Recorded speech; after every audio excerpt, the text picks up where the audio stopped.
Dobrý deň, vážení poslucháči. Opäť sme sa zišli. Opäť sme spojili naše karmy. Ja sa s vami takto naživo spájam, aby sme opäť prečítali naše mysle. Aby sme opäť vyveštili náš osud. Aby sme si spriatelili naše karmy. Dnes som tu aj s majiteľom nášho obľúbeného portálu, pánom Belzárom. Dobrý deň, pán Belzár. Čau. Áno. Pán Belzár je veľmi príjemný človek, je to už počuť z jeho hlasu a je to veľmi kľudný človek, ktorého len tak niečo nenaštve. Že, pán Belzár? Hej.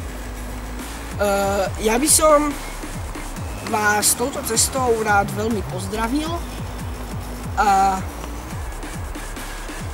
privítal vás na našej live vestiarskej show. Ja poprosím pána Belzára, aby mi podal nejaký kúsok lístka alebo listu. Dobre, počkaj.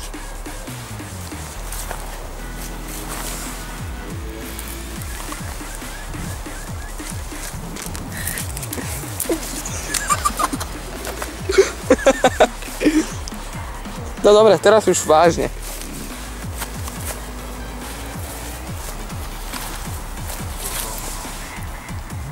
Veľmi nerád zažívam takéto chvíľky, pán Belzár, a bol by som veľmi rád, keby ste mi naozaj podali ten kúsok listu.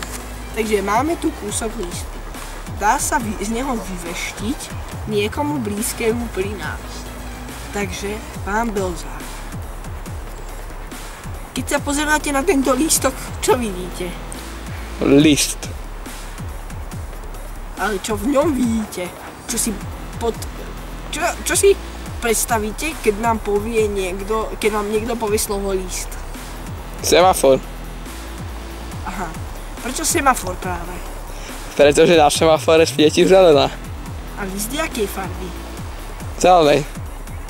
No, je to logické, ale skúste ešte troška popremýšľať. Čo si spomeniete, alebo na čo spomeniete pri slove list? List? Strom. Áno, aj to, ale ja vám poviem. Spomeniete si na slovo život. No tak to by vám nenapadlo. To by veľa ľudí nenapadlo, pán Belzár. Na slovo dýchanie, na slovo život, na slovo životné prostredie, na slovo bio. Od toho všetkého závisí náš život.